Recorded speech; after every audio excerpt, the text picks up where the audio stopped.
Hello दोस्तों, स्वागत है आपका आपके पसंदीदा प्लेटफॉर्म पे। आज हम लोग एक नए ही टॉपिक पे चर्चा करने जा रहे हैं, जिसका नाम है मुख्य रूप से जो पुरातत्व से संबंधित है। और जैसे आप देखे हैं कि हड़प्पा सभ्यता में भी जो कुछ नए स्थल जो है खोजे गए हैं अभी हाल ही में, तो वहाँ से भी प्रश्न बन सकता है आपके प्रीलिम्स के लिए। ठीक वैसे ही बौद्धिज्म में भी एक रत्नागिरी साइट से वहाँ पे जो है मिला है पुरातत्व विभाग को 1200 साल पुरानी जो है अवशेष मिला है बौद्धिज्म से संबंधित। ठीक है, तो इसको आज हम लोग चर्चा करेंगे। और जैसा कि आपको पता भी है कि अगर यूपीएससी की बात किया जाए तो बौद्धिज्म और जैनिज्म तो है जो मुख्य रूप से देखा जाए प्रारंभिक जो इतिहास है यानी प्राचीन जो इतिहास है उसमें सबसे जो है हॉट टॉपिक अगर कहा जाए तो वो आपका जो है सिंधु घाटी सभ्यता, हड़प्पा सभ्यता, और साथ साथ जो ये बौद्धिज्म और जैनिज्म जो होता है वो सबसे हॉट टॉपिक होता है। यहाँ से प्रश्न आते ही आते हैं और बहुत तरह के प्रश्न जो है वह पूछे जाते हैं एनसीईआरटी से संबंधित। और जो चूँकि ये नया स्थल अगर इसमें है, न्यूज में है, तो यहाँ से प्रश्न बनने की चांस तो बनती ही बनती है। तो आज हम लोग देखेंगे कि क्या क्या मुख्य रूप से कहाँ कहाँ पे खोजा गया है, कौन सा साइट्स है, लेकिन उससे संबंधित कुछ और तथ्यों को भी हम लोग जानने का प्रयास करेंगे बौद्धिज्म से रिलेटेड। ये बौद्धिज्म का शुरुआत कब से होता है और क्यों होता है, किस तरह से होता है, कब मुख्य रूप से किसने शुरू किया था इसको, तो उसका मोटा मोटा आइडिया जो है हम लोग थोड़ा सा लेते चलेंगे। उसके बाद से फिर से ये भी हम लोग देखेंगे कि रत्नागिरी जो है ये कहाँ पे है, जो जहाँ पे खोजा गया है मुख्य रूप से बौद्धिज्म का जो अवशेष आर्कोलॉजिस्ट के द्वारा, तो भारतीय जो पुरातत्व सर्वेक्षण विभाग है उसके द्वारा खोजा गया है। तो चलिए जल्द से जल्द जुड़ जाइए और अपने अपने ग्रुप में शेयर कीजिए ताकि हम लोग इस पॉइंट को अच्छे से कवर करें। और आपके प्रीलिम्स के लिए तो बहुत ही इंपॉर्टेंट है, आप बिल्कुल सोर्स से यहाँ पे मैं इसको थोड़ा सा याद दिला दूंगा और आप अच्छे तरह से वहाँ से बिल्कुल ही याद कर लेंगे। तो चलिए चलते हैं हम लोग। पहले उससे हम लोग देखें कि जो बौद्धिज्म है उसकी शुरुआत कहाँ से होती है। तो आपको पता है कि 563 बीसी में, 563 ईसा पूर्व के समय, 563 ईसा पूर्व के समय जन्म होता है किनका? सिद्धार्थ का। ठीक है, सिद्धार्थ का जन्म होता है 563 ईसा पूर्व में। ठीक है, और मुख्य रूप से अगर देखा जाए तो कहाँ पे? कपिलवस्तु, कपिलवस्तु जो श्रावस्ती के पास पड़ता है। ठीक है, आजकल जो है नेपाल का तराई जो क्षेत्र है वहाँ पे पड़ता है, तो वहाँ पे जन्म हुआ था किनका? सिद्धार्थ का। ठीक, अब वो आप लोग देखे होंगे कि इसे 7 प्रकार के जो सपने थे वो आए थे, तो वो सारी चीज़ें अलग है, वो आप लोग डिटेल्स में देख लीजिएगा। मैं थोड़ा थोड़ा बताते चल रहा हूँ कि 563 ईसा पूर्व में उनका जन्म हुआ था। उसके बाद से उनका विवाह हुआ। विवाह होने के बाद उनसे एक राहुल नाम का लड़का हुआ। क्या नाम था? राहुल नाम था। ठीक है, उसके बाद से यह 29 वर्ष की अवस्था में अपने साथी जो चन्ना था उसके साथ रात्रि को क्या करते हैं? अपने घर का त्याग कर देते हैं। उससे पहले भी कई घटनाएं घटी हुई थी, ये आप जानते ही हैं। रास्ते में सो जा रहे थे या फिर से एक सन्यासी था, ये सारी कहानियाँ जो है आप जानते हैं। तो अचानक 29 वर्ष की अवस्था में क्या करते हैं? घर को त्याग देते हैं। तो उसको क्या कहा जाता है जो घर को त्याग देते हैं? कमेंट बॉक्स में बताएंगे। जब यह घर को त्यागते हैं उसको क्या कहा जाता है बौद्ध धर्म में? चलिए, 29 वर्ष की अवस्था में यह मुख्य रूप से घर को त्याग देते हैं। त्यागने के बाद 6 वर्ष की तपस्या करने के बाद, कितना वर्ष की? 6 वर्ष, 35 ईयर्स के समय, 35 वर्ष के, जब इनका एज 35 वर्ष हो रहा था उस समय कहाँ पे?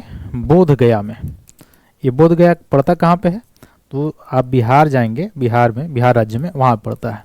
बोध गया में पीपल के वृक्ष के नीचे इनको ज्ञान की प्राप्ति हुई थी, पीपल के वृक्ष के नीचे। ठीक है, अब यह पीपल के वृक्ष जो है अभी भी आप जाएंगे तो है, लेकिन वो वाला नहीं है जहाँ पे इनको ज्ञान की प्राप्ति हुई थी, क्योंकि उस पेड़ को, जो बोधि वृक्ष था, उसको काट दिया था किसी ने। किसने काटा था बताएंगे कमेंट बॉक्स में? किसने काटा था उसको? कौन ऐसा शासक था जो उस बोधि वृक्ष को कटवा दिया था? तो बौद्धिज्म में देखा जाए तो इनको मुख्य रूप से 35 ईयर्स के समय, यानी घर त्यागे थे 29 वर्ष की अवस्था में, 6 वर्ष की तपस्या के बाद इनको क्या हुआ? ज्ञान की प्राप्ति हुई। और इस ज्ञान की प्राप्ति हुई तो तब से क्या कहलाए? बौद्ध कहलाए। क्या कहलाए? बुद्ध कहलाए। ठीक है, बुद्ध कहलाए जब ज्ञान की प्राप्ति हुई तब। उससे पहले क्या थे? राजकुमार, सिद्धार्थ नाम था इनका। ठीक है, तो 35 वर्ष की उम्र में कहाँ पे? ये याद रखेंगे, पीपल के वृक्ष के नीचे, बोध गया पे। और किस नदी के तट पे अगर पूछ दिया जाए आपसे क्वेश्चन, तो किस नदी के तट पे? निरंजना या उसको पुनपुन नदी भी कहा जाता है। यह ज़्यादा जो है इसमें पानी नहीं रहता, आज के समय में आप जाएंगे ज़्यादा पानी इसमें नहीं देखने को मिलेगा, गर्मी के दिनों में ज़्यादा सूखी सूखी रहती है।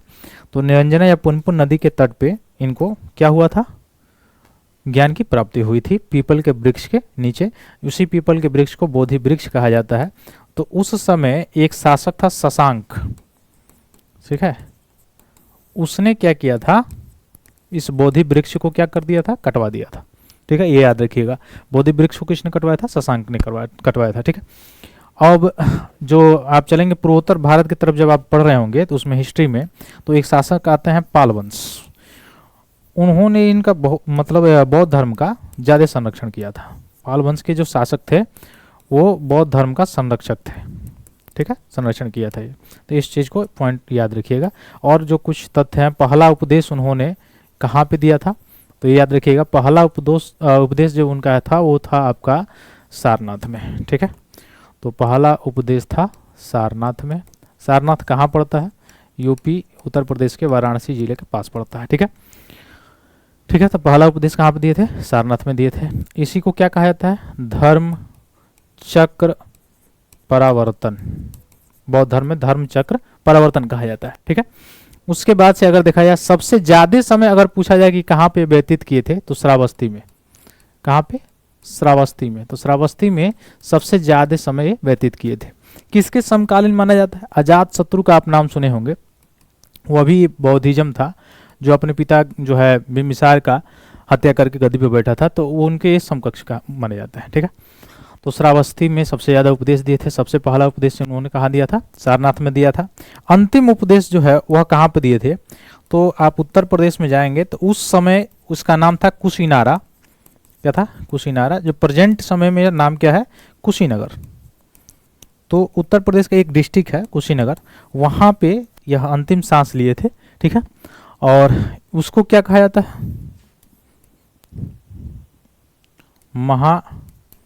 महाभिनिष्क्रमण, महाभिनिष्क्रमण। तो महाभिनिष्क्रमण जो है, ठीक है, तो इनकी जो है अंतिम जो है यात्रा कहाँ हुई थी, वह कुशीनगर में हुई थी। तो कुशीनगर में आज भी आप जाएंगे तो लेटे हुए बौद्ध जो है प्रतिमा देखने को आपको मिलेगी। और आपसे एक प्रश्न और भी पूछा जा सकता है इससे रिलेटेड, अगर देखा जाए तो एक प्रश्न ये पूछा जा सकता है कि जो आप स्तूप देखते हैं उस स्तूप में क्या होता है। हालांकि पिछले वर्ष शायद यूपीएससी में ने पूछा भी था इस प्रश्न को कि पिछले वर्ष में कि जो स्तूप है वो किससे रिलेटेड है, और स्तूप जो है बौद्धिज्म में अगर देखा जाए तो क्या महत्व है इस स्तूप का। तो जो स्तूप होता है उसमें जो अवशेष हैं, ठीक है, स्तूप का मतलब जैसे अभी हाल ही में एक यूनेस्को का देखा जाए तो यूनेस्को ने दिया है असम में जो अहोम डेंसिटी था उसके जो माउंट था उसको यूनेस्को ने कल्चरल रूप में शामिल किया है। तो ठीक वैसे ही स्तूप होता है जहाँ पे कुछ ना कुछ जैसे अवशेष शरीर के या कुछ जो बुद्ध के अवशेषों को जहाँ रखा गया है, जैसे एक तरह से टीला है मुख्य रूप से, ठीक है, समझिए। तो वहाँ पे अंदर क्या रखा जाता है, बुद्ध के जो है अवशेष रखे गए हैं कुछ ना कुछ, या उनके जलाए गए तो उनके हड्डियों का जो राख है ये ऐसे करके कुछ ना कुछ रखा गया है। तो वो क्या है, वही स्तूप है। ठीक, तो स्तूप वो से रिलेटेड है, ठीक ना, ये याद रखिएगा। तो ये टाइमलाइन मैंने बताया। तो इनकी डेथ कब हुई थी, 483 ईसा पूर्व में। ठीक है, तो ये याद रखिएगा, इनकी डेथ 483 ईसा पूर्व में, और जो बर्थ हुआ था, जन्म हुआ था 563 ईसा पूर्व में इनका जन्म हुआ था। अब थोड़ा सा कुछ एक और इम्पॉर्टेंट इसमें पॉइंट है, उसको हम लोग देख लेते हैं। वह कौन से इम्पॉर्टेंट पॉइंट है, इनकी मृत्यु के बाद 4 बौद्ध संगीतियाँ हुई, और अंतिम संगीति होते होते, संगीति का मतलब सम्मेलन होगा, तो सम्मेलन, अंतिम सम्मेलन होते होते बौद्धिज्म जो है 2 भागों में बट गया, महायान और हीनयान में। ठीक है, 2 भागों में बट गया था अंतिम जो सम्मेलन हुआ था, अंतिम जो संगीति हुई थी। तो इससे प्रश्न पूछा जा सकता है कि सबसे पहली जो बौद्ध संगीति हुई थी वह कब, किसके समय और कहाँ पे हुई थी, कौन अध्यक्ष था उसका। तो यहाँ से आपसे प्रश्न अगर पूछा जाए तो प्रथम जो बौद्ध संगीति हुआ था वह कहाँ पे हुआ था, राजगिरी में हुआ था। और राजगिरी में कहाँ पे, सप्तपर्णी गुफा में हुआ था, और कब, 483 ईसा पूर्व में, यानी जब इनकी डेथ हुई थी उसी साल सेम पहला जो है बौद्ध संगीति किया गया था। और किसके शासनकाल में? अजातशत्रु के शासनकाल में किया गया था। उसका अध्यक्ष कौन था? महाकश्यप अध्यक्ष था। और इसमें सुत पिटक, विनय पिटक अलग अलग संकलित किया गया। तो यह आपसे पूछा जा सकता है कि प्रथम बौद्ध संगति जो हुआ था वो कहाँ पे हुआ था? राजगिरी में हुआ था। कब हुआ था? 483 ईसा पूर्व में हुआ था, अजातशत्रु के शासनकाल में। अध्यक्ष इसका महाकश्यप थे। और इसमें जो बौद्ध धर्म में जो विनय पिटक और सुत पिटक था, इनको क्या किया गया? अलग अलग किया गया। हाँ, उसमें नियम आचरण यही सब लिखे गए हैं। ठीक है। द्वितीय बौद्ध संगति अगर पूछा जाए तो कहाँ पे हुआ था? वैशाली में हुआ था। याद रखेंगे, द्वितीय बौद्ध संगति कहाँ पे? वैशाली में हुआ था। और कब? 383 ईसा पूर्व में, यानी भगवान जो बुद्ध थे उनके डेथ के 100 ईयर्स ओवर हुआ था। सेकेंड जो सम्मेलन, सेकेंड जो द्वितीय बौद्ध संगति जो हुई थी वो 383 ईसा पूर्व में हुआ था। और किसके शासनकाल में? कालाशोक के शासनकाल में। और कहाँ पे? कौन इसमें अध्यक्ष था? तो साबक मीर था या शुभकामी था। और इसमें क्या हो गया था? कार्य क्या किया गया था? तो भिक्षुओं में मतभेद के कारण बौद्ध संघ स्थविर एवं महासंघिक में विभाजित हो गया। तो ये ज्यादा इंपॉर्टेंट नहीं है, इंपॉर्टेंट जो था मैंने बता दिया।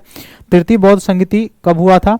तो तृतीय बौद्ध संगति पाटलिपुत्र में हुआ था 250 ईसा पूर्व में। किसके शासनकाल में? अशोक के शासनकाल में। आपको पता भी है कि 269 ईस्वी के बाद जब कलिंग युद्ध हुआ, तो कलिंग युद्ध के बाद अशोक जो है वह धम्म की नीति अपनाने लगा बौद्ध धर्म में चूंकि अपने आप को, तो इसलिए उसके शासनकाल में, अशोक के शासनकाल में तृतीय बौद्ध संगति हुई थी पाटलिपुत्रा में। कब? 250 ईसा पूर्व में। और कौन इसमें अध्यक्ष था? मोगलीपुत्र तिस्म जो था वह इसमें अध्यक्ष था। कौन अध्यक्ष था? मोगलीपुत्र तिस्म अध्यक्ष था। अब इसमें क्या किया गया? अभिधम्म पिटक तीसरा पिटक का संकलन, यानी अभिधम्म पिटक। यहां से प्रश्न बन सकता है हमसे कि अभिधम्म पिटक जो है किसके शासनकाल में बना था? अशोक के शासनकाल में। किस संगति में? तृतीय बौद्ध संगति में। कौन इसका अध्यक्ष था? तो मोगलीपुत्र तिस्म था। किसके शासनकाल में? अशोक के शासनकाल में। कब वह ईस्वी यानी सन पूछा जाए तो 250 ईसा पूर्व का ये सम था। तो अभिधम्म पिटक तीसरा पिटक का संकलन। तो पहला पिटक जो है और दूसरा पिटक प्रथम बौद्ध संगति में, और तीसरा पिटक जो बना अभिधम्म पिटक वह तृतीय बौद्ध संगति में बना। तो इस तरह से आप देख रहे हैं कि ऐसे भी प्रश्न बन सकता है कि बौद्ध संगति में अगर देखा जाए कि बौद्ध धर्म में कितने पिटक हैं, तो 3 पिटक हैं। कौन कौन से? तो आप देख सकते हैं सुत पिटक है, विनय पिटक है, और सबसे लास्ट में जो संकलित किया गया है वो है अभिधम्म पिटक। कौन सा पिटक है? अभिधम्म पिटक। तो कौन कौन से पिटक? सुत पिटक हो गए, विनय पिटक हो गए, और सबसे लास्ट में जो किया गया है वो कौन सा? संकलित अभिधम्म पिटक किया गया है। तो 3 पिटक हैं बौद्ध धर्म में, ये भी याद रखिएगा साथ साथ, ऐसे भी प्रश्न बन सकता है। चतुर्थ जो बौद्ध संगति हुई थी वो कहाँ हुआ था? कश्मीर के कुंडलवन में हुआ था। तो जगह याद रखिएगा, लगभग ईसा की पहली शताब्दी जो चल रही थी उसी के आसपास हुआ था।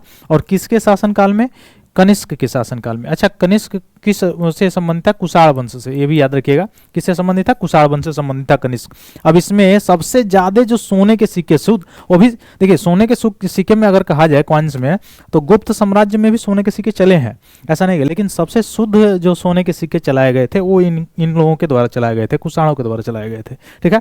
तो कनिष्क के शासन काल में चतुर्थ जो है बौद्ध संगति हुई थी है, और कहाँ पे होती है? कुंडलबर्ग, कश्मीर में कुंडलवन में होती है। और इसके जो मुख्य रूप से उपाध्यक्ष कौन थे? तो वह थे अश्वघोष, और अध्यक्ष कौन थे? वसुमित्र। तो ये भी याद रखिएगा, इसमें 2 लोग, एक अध्यक्ष थे वसुमित्र और उपाध्यक्ष थे अश्वघोष। ठीक है। इसी चतुर्थ बौद्ध संगति में ही क्या हुआ था? बौद्ध धर्म 2 भागों में बट गया, एक महायान और एक हीनयान। किसमें बट गया? महायान और हीनयान में बट गया। ठीक है। तो हीनयान जो थे वो स्थविरवादी थे और महायान जो थे वो महासंघिक थे। ठीक, ये भी याद रखिएगा। तो यहाँ से बहुत ही इंपॉर्टेंट जो है प्रश्न बन सकता है, कई तरह से घुमा के आपसे पूछा जा सकता है। इसके बाद से अगर देखा जाए तो ये तो 4 बौद्ध संगतियाँ हो गई। इसके बाद से बौद्ध धर्म में 8 जो है सत्य हैं। ठीक है, वो कौन कौन से हैं? तो देखिए, ये है राइट व्यू, सही देखो, right intention, right speech, right action, right livelihood, right effort और राइट कंसंट्रेशन और राइट माइंडफुलनेस। ये अष्ट प्रधान मुख्य रूप से देखा जाए तो ये किसमें है? अष्टांग किसमें है? बौद्ध धर्म में है। कौन कौन सा? Right views, right intention, right speech, right action, right livelihood, right effort, right concentration और राइट माइंडफुलनेस। ठीक, यहाँ से भी प्रश्न बन सकता है घुमा कर, यहाँ से कुछ और जोड़ देगा तब बोलेगा कि यह इसमें शामिल है, तो शामिल नहीं है। ठीक, ये प्रश्न बन सकते हैं। तो जो चीज़ें ज़्यादा जरूरी थी मैंने बता दिया। अब हम लोग चलते हैं जो हमारा न्यूज में बना हुआ है जो चीज़, वो था रत्नागिरी बौद्ध स्थल। तो रत्नागिरी जो बौद्ध स्थल है वो ASI ने, इकोलॉजिकल सर्वे ऑफ इंडिया ने खोजा है। 1200 साल 12,000 मुख्य रूप से देखा जाए 1200 साल पुराना जो है बौद्ध स्थल मिला हुआ है। कहाँ पे? जाजपुर जिले में। ठीक है, जाजपुर जिले में रत्नागिरी स्थल पर यह खोजा गया है। बौद्ध की जो है अवशेष वहाँ पे देखने को मिला है। अब इसके संदर्भ में हम लोग देखने का प्रयास करते हैं। स्थान ये है कहाँ पे? रत्नागिरी। तो रत्नागिरी में, और जगह का याद भी रखिएगा, जगह कौन सा था? तो यह जगह था, आप याद रखिएगा, जाजपुर जिला। ठीक है, तो जाजपुर जिले के रत्नागिरी जो स्थल है वहां पे 1200 साल पुरानी बौद्ध स्थल देखने को मिली है अभी इकोलॉजिकल सर्वे ऑफ इंडिया के अनुसार। अब इसमें अगर देखा जाए तो यह स्थान कहाँ पे पड़ता है? रत्नागिरी ओडिशा के भुवनेश्वर से 100 किलोमीटर उत्तर पूर्व में यह स्थान स्थित है। तो याद रखिएगा, ओडिशा राज्य में है, ओडिशा के भुवनेश्वर से लगभग 100 किलोमीटर उत्तर पूर्व दिशा में ये स्थित है। यह स्थल विरूपा और ब्राह्मणी नदियों के बीच पहाड़ी पर स्थित है। तो ये भी याद रखिए, कौन कौन नदियों के बीच है जो रत्नागिरी है? विरूपा और ब्राह्मणी नदी जो है इनके बीच में है। ठीक है, तो ओडिशा का सबसे प्रसिद्ध और सबसे अधिक खुदाई किया गया बौद्ध स्थल यही है, जो रत्नागिरी बौद्ध स्थल अभी देखने को मिला है, जहाँ 1200 साल पुराना जो है बौद्ध जो है पुरातत्व मिला है। अब इसमें उदयगिरी और ललितगिरी रत्नागिरी के साथ ओडिशा के प्रसिद्ध हीरा त्रिभुज का भी हिस्सा है। ये बहुत इंपॉर्टेंट फैक्ट है आपके लिए कि जो देखा जाए डायमंड जो ट्रायंगल है, डायमंड ट्रायंगल आपसे पूछा जा सकता है। डायमंड ट्रायंगल या मुख्य रूप से देखा जाए हीरा त्रिभुज यानी रत्नों की पहाड़ी जिसको कहा जाता है, वो कहाँ किसको किसको कहा जा सकता है? उदयगिरी, ललितगिरी, रत्नागिरी, इन तीनों को मिला के क्या कहा जाता है? जो है वह डायमंड ट्रायंगल कहा जाता है, यानी हीरा त्रिभुज कहा जाता है, रत्नों की पहाड़ियां भी कहा जाता है। ठीक है, तो इसमें समयावधि में निर्माण में लगभग 5वीं 13वीं शताब्दी माना गया है, और चरम काल 7वीं से 10वीं ये इसके बीच माना गया है। तो ये इतना इंपॉर्टेंट नहीं है आपके लिए। ये इंपॉर्टेंट है भुवनेश्वर से कितना और किन किन नदियों के बीच है विरूपा और ब्राह्मणी, और ये तो बहुत ज़्यादा इंपॉर्टेंट है जो आपका डायमंड ट्रायंगल है। ठीक है, इसको याद रखिएगा। अगला अगर देखा जाए तो यह है महायान और तंत्रयान, जिसे ब्रजयान भी कहा जाता है, बौद्ध धर्म का केंद्र था। तो ये जो इसमें पता लगाया गया है, तो ये पता चला है कि महायान और तंत्रयान अभी हम लोगों ने जो चर्चा किया है वही रत्नागिरी साइट के जो है यहाँ पे देखने को मिला है। रत्नागिरी साइट पे किससे संबंधित है? महायान और तंत्रयान से, जिसको वज्रयान कहा जाता है। कुछ अध्ययनों से ये भी पता चला है कि प्रसिद्ध चीनी बौद्ध भिक्षु और यात्री हेनत्सांग जो है ये आया था 638 से 639 ईस्वी के दौरान ओडिशा का दौरा किया था। ये भी पता चला है इसमें। ठीक है, हेनत्सांग जो आया था। ठीक है, आप लोग बताएंगे कमेंट बॉक्स में हेनत्सांग किसके शासनकाल में भारत में आया था? हेनत्सांग किसके शासनकाल में भारत में आया था? क्या हर्षवर्धन के शासनकाल में आया था? बताइए, कमेंट बॉक्स में बताइए। इसे पहली बार 1905 में ऐतिहासिक स्थल के रूप में प्रलेखित किया गया था रत्नागिरी को। ठीक है, और इसमें क्या मिला है? एक विशाल बुद्ध सिर, एक विशाल ताड़ का पेड़, एक प्राचीन दीवार, उत्कीर्ण बौद्ध अवशेष भी खोजे गए हैं, और सभी का समय लगभग 8वीं से 9वीं शताब्दी के बीच में माना जा रहा है। तो ये खोजा गया है। अब कुछ ओडिशा में बौद्ध धर्म और दक्षिण पूर्व एशियाई देशों के साथ संबंध क्या है? तो इसमें देखा जाए तो पता चला है कि ओडिशा में बौद्ध धर्म विशेष रूप से भौमकारा वंश के शासक में फला फूला, जिसने 8वीं से 10वीं शताब्दी के बीच में उड़ीसा पर शासन किया था।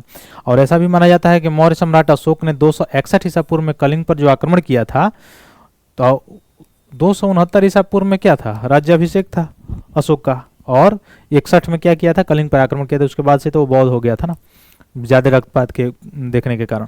ठीक है, तो ओडिशा का दक्षिण पूर्व एशियाई देशों के साथ लंबे समय से समुद्री व्यापारिक संबंध भी रहा है।